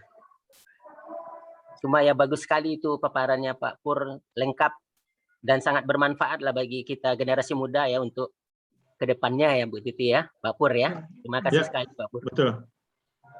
Ya, saya melihatnya gini Bu Titi, teman-teman Yes, sekalian, ya saya melihat sekali bahwasanya di era disruption seperti saat ini, ya, siapa yang menguasai digital, digital master akan memenangkan persaingan. Ya, itu challenge, tantangan bagi kita semua.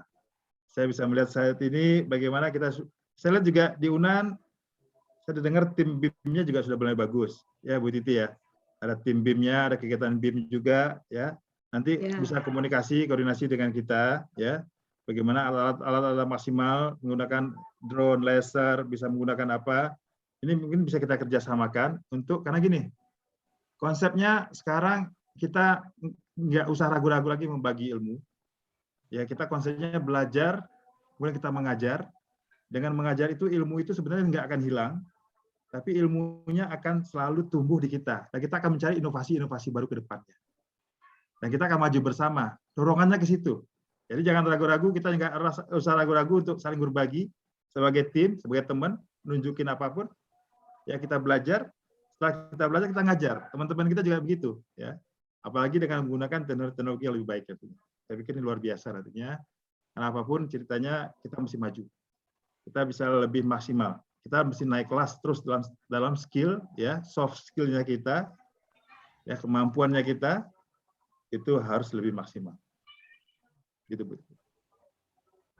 Baik, terima kasih Pak Purma. Tadi ada satu pertanyaan nih yang belum ini, barusan masuk juga. Jadi ingin Utridi nanti menanyakan apakah saat jembatan selesai dikonstruksi dilakukan uji beban.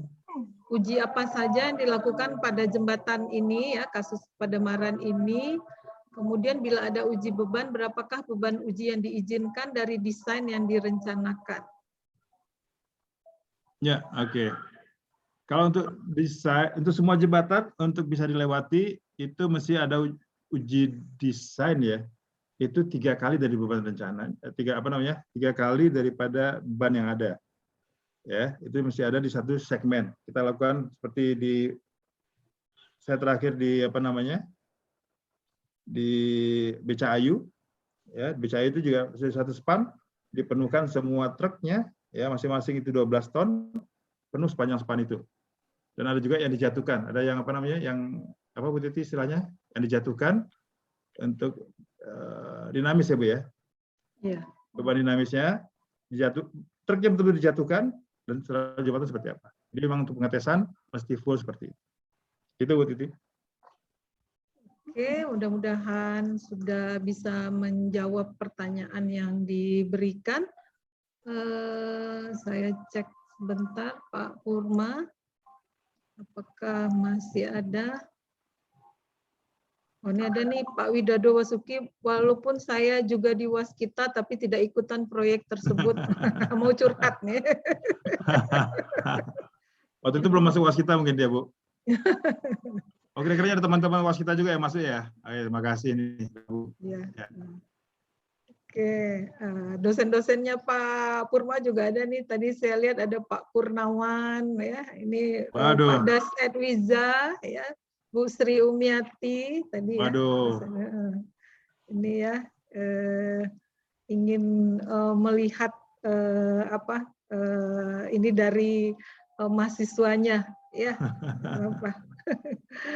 Ya, terima kasih sekali lagi atas partisipasi dari peserta seminar semuanya yang telah sabar ya selama hampir 2 jam mengikuti webinar kita ya. Jadi kita ambil hikmahnya aja pandemi ya, kita nggak bisa kemana-mana, tapi kita bisa melaksanakan webinar dari mana saja gitu ya ininya. Kita bisa mengikuti webinar dari mana saja.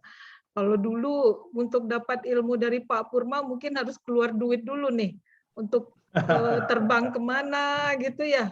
Untuk ininya sekarang enggak ya, tidak harus seperti itu. Jadi ambil sisi positifnya walaupun kita di rumah saja gitu kan. Ya. Untuk Tapi ininya. gini Bu Titi, kalau memang diperlukan nanti kita bisa diskusi lagi masalah BIM. Ya, BIM dan web GIS, ya kita juga lagi mengembangkan itu web GIS, karena web GIS itu untuk apa namanya, untuk kerjaan jalan raya itu sangat bagus, ya, lebih maksimal di situ. Kita bisa diskusikan itu, kita bisa apa namanya sama-sama share apa yang kita telah punya, dan teman-teman kita bisa diskusi lebih dalam terhadap itu. Karena sekarang ya software itu benar-benar harus kita kuasain. Ya, teman-teman, adik-adik semua nih, benar-benar sudah harus menguasai software. Ya, saya pikir gitu Bu Titi. Banyak lain, ya, masalah bisnisnya, masalah teknologinya, masalah teknisnya, mesti kita kuasai benar. Gitu Bu Titi. Oke, dicatat ya Pak Purma. Nanti ditunggu kami menghubungi Pak Purma lebih lanjut ya untuk kita mendiskusikan masalah BIM itu ya. Oke, kemudian Ibu Chan nih masih penasaran nih mau nanya lagi. Saat pengecoran balance cantilever segmen terakhir atau closure, apakah ada perbedaan elevasi segmen kiri dan segmen kanan? Seperti kejadian di Barelang atau sudah ada antisipasi? Sudah, Bu. Jadi pada saat pengecoran sudah diantisipasi, ya. Kita sudah ada penambahan BIM penguncinya, jadi nggak ada beda antara kiri dan kanan. Yang itu kiri kanan relatif nol lah, ya, dalam milian dan kecil sekali. Ya. Di Barelang sempat ada yang tinggi, tapi yang kalau yang tinggi di Barelang kita lakukan semacam di setting out, ya, diberikan beban, diberikan gaya lagi untuk memastikan dia nggak terlalu berbeda. Kalau di Barelang ini, pada saat kita kecor, elevasinya sudah bersama untuk kiri kanan, untuk closer. Itu Bu Titi. Oke. Kemudian ada lagi yang bertanya, seandainya ada jembatan yang muka air banjirnya sudah melewati batas perencanaannya dahulu, apakah solusinya? Menanyakan solusi ininya. Ya kalau solusi nanti, kalau udah lewat banjir ya pasti kita tangani dulu ya, banjir berapa tahunnya, ya kan?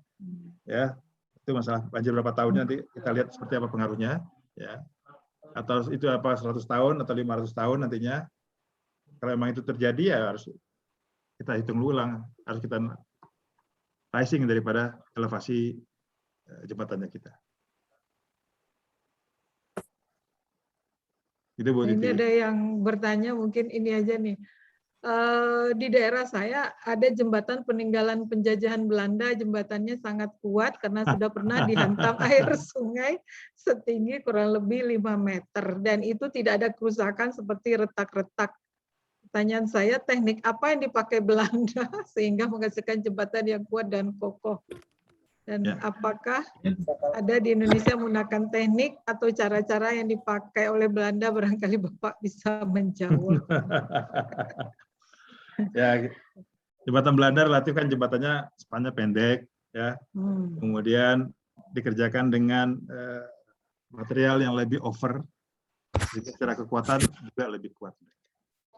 Ya, seperti itu. Kalau sekarang kita banyak di efisiensi safety factor kita lebih kecil daripada safety factor pada saat zaman Belanda tersebut, sehingga mereka lebih tahan, betul. Jadi sekarang itu kita juga terkendala di dalam perhitungan kita juga di challenge nantinya untuk memastikan biayanya betul-betul optimal. Yang terjadi jembatan pendampar juga seperti itu. Pada saat kita bicara perlunya vendor primer dan sekunder, saya selalu bilang kalau itu nggak dibikin, efeknya akan ketabrak karena 5 meter per detik, Bu Titi bisa bayangkan, ya kan? 5 meter per detik dengan misalkan ada poton 2000 ton. itu jadi berapa gayanya, ya kan? Struktur seperti apa yang bisa nahan itu? Gitu. Nah, ini kan juga sesuatu yang harus kita pertimbangkan. Ya, itu benar-benar harus kita sebagai kontraktor, ya, kita mesti menyampaikan itu semua dalam bentuk tertulis. Sehingga pada saat kita ada kejadian, ada permasalahan, kita telah mengantisipasi dulu semua permasalahan yang ada itu, dan kita telah menyampaikan. Itu sehingga pada saat ada pemeriksaan, ada pertanyaan, kita bisa jawab, kita sudah mengantisipasi semua kemungkinan yang bisa terjadi. Itu Bu Titi dan teman-teman sekalian. Baik, terima kasih atas jawabannya Pak Purma. Ini satu lagi dari Pak Muklis, dosen Politeknik Negeri Padang. Untuk mengetahui retak atau crack pada pylon pasca konstruksi, apakah ada metode khusus? Itu pertanyaan. Ada pengetesannya, ya Bu. Ada ultrasonik, ya saya lupa namanya apa itu ya. Ada pengetesannya ultrasonik seperti itu Bu. Ya, memastikan cepat rambatnya. Sama dengan konsep integrity juga. Integrity seperti itu. Oke, nanti kalau Pak Purma ingat, nanti silakan chat ke saya. Nanti kebetulan Pak Muklis nih saya punya nomornya nih. Nanti bisa boleh, saya teruskan. Oke. Boleh, nanti saya share Bu. Ada 2 ya Bu ya. Tadi pertama software untuk jembatan tadi ya. Oh iya. Sama yang ini ya Bu ya. Betul. Software Bekisting perancah tadi. Software Bekisting perancah ada 3 ya. Oke. Dan yang ini metode untuk retak mengetahui crack pada pylon. Oke, nanti silakan ini ke saya. Oke, apakah tidak ada lagi? Ini waktu sudah 15.26. Alhamdulillah peserta semangat semua untuk bertanya ya, karena memang menarik ya pekerjaan konstruksi jembatan ini. Ya. Pak Yosrizal. Ada Pak Alfian itu ada closing statement dari Pak Alfian gini tuh.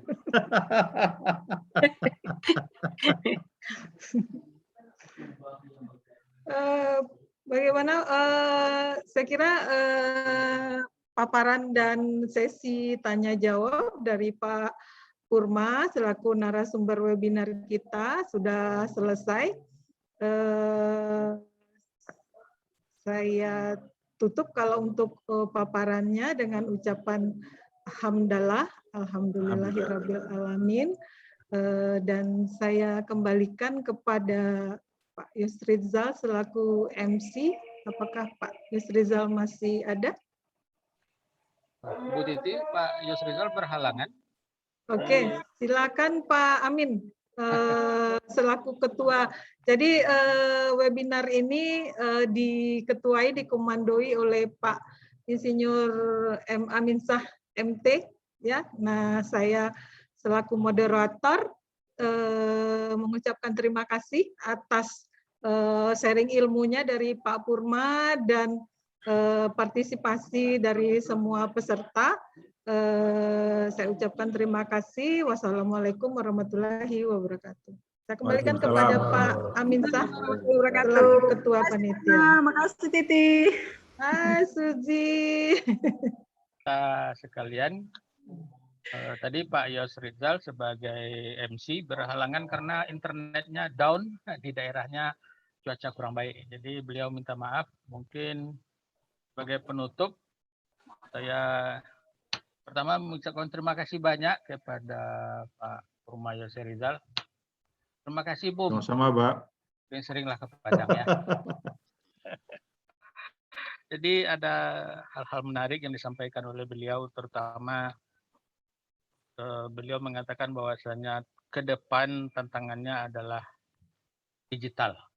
Tidak bisa ngelak lagi bahwa eranya memang sudah akan datang. Dan sudah mulai datang, dan itu tantangan yang harus dihadapi bersama. Maka beliau mengatakan, mari kita belajar, mari kita menambah soft skill terus-menerus, karena kita harus maju bersama. Ya. Tujuan kita bersama. Dan terima kasih banyak Pak Purma Yusrizal, mudah-mudahan jadi amalan untuk Amin. Purma. Terima kasih Pak. selalu sehat, selalu sukses, Amin. dan jangan pernah bosan karena kami akan mengundang lagi pasti itu ya Bu Titi ya. Siap. Ya. Tadi sudah Betul, bilang Pak, Pak karena Amin. Pak Purma sudah mau berbagi, masa kita nggak mau menerima ilmu ya Pak Amin ya, nggak mungkin. Akan kita tangkap itu langsung. Ya Pak Amin, Pak Aba, itu ada 2, BIM dan web GIS, Pak. Itu sebenarnya bisa kita juga explore lebih lanjut. Seperti apa nanti? Nah, alhamdulillah, mungkin akan kita schedulekan lagi ya Bu Titi ya. Betul. Terima kasih Pak Purma. Kemudian bagi Bapak Ibu sekalian peserta sore ini, kami mengucapkan terima kasih banyak atas pesertaannya. Mudah-mudahan kita dapatkan ilmu, dapatkan pengalaman, dapatkan pencerahan dari beliau Pak Purma Isrizal yang telah berpengalaman puluhan tahun di lapangan, terutama di Waskita Karya. Sampai akhirnya sekarang beliau jadi Vice President di Waskita Karya. Untuk kita semua, mungkin kita sampai di ujung acara. Alhamdulillah kita udah sampai di akhir. Pas 15.30 maka acara ini kita akhiri. Terima kasih banyak. Salam sehat selalu. Assalamualaikum warahmatullahi wabarakatuh. Waalaikumsalam warahmatullahi wabarakatuh. Terima kasih, Pak. Terima kasih, Pak. Terima Terima kasih, kasih sama-sama. Bapak Ibu. Pak, makasih Pak. Ya. Terima kasih, Bu. Terima kasih Pak, semua teman-teman. Terima kasih. Al. Terima kasih Pak Purma. Iya. Makasih Dayus. Sama-sama. Bu Chan mana nih wajahnya? Iya, Al. kita mesti lagu Chan dulu. Hah? Ya, kita mau foto nih Bu Chan. Ah, Bu Chan ini. foto. Tuh. Foto ya. Iya, iya boleh. Udah ada di screenshot. Nanti dikirim di WA grup ya. Iya, iya. Anak Oke. 87 penuh nih. Ya. Kayaknya anak 87 semua nih banyak. Iya. Alhamdulillah pesertanya tadi sempat saya ini tertinggi itu 493. Alhamdulillah, luar biasa. Alhamdulillah. Mudah-mudahan bermanfaat. Ya, Iya, jadi ladang amal Iya. buat kita semua lah. Ya. sharing Oke. ilmunya. Oke. Iya. Makasih Bu Titi. Ya, sama-sama Pak Yos. Kita yang terima Sama-sama, Mbak. kasih. Ya. Pak, izin Mbak. Terima kasih kawan-kawan Sehat selalu, semua. Mbak. Bu Ya. Titi. Dan Ya. Al, Terima Al kasih. ya. Assalamualaikum. Izin lift ya. Yuk, Assalamualaikum. Pak Abang. Suzi. Salam untuk semua. Assalamualaikum. Iya, iya Pak Min.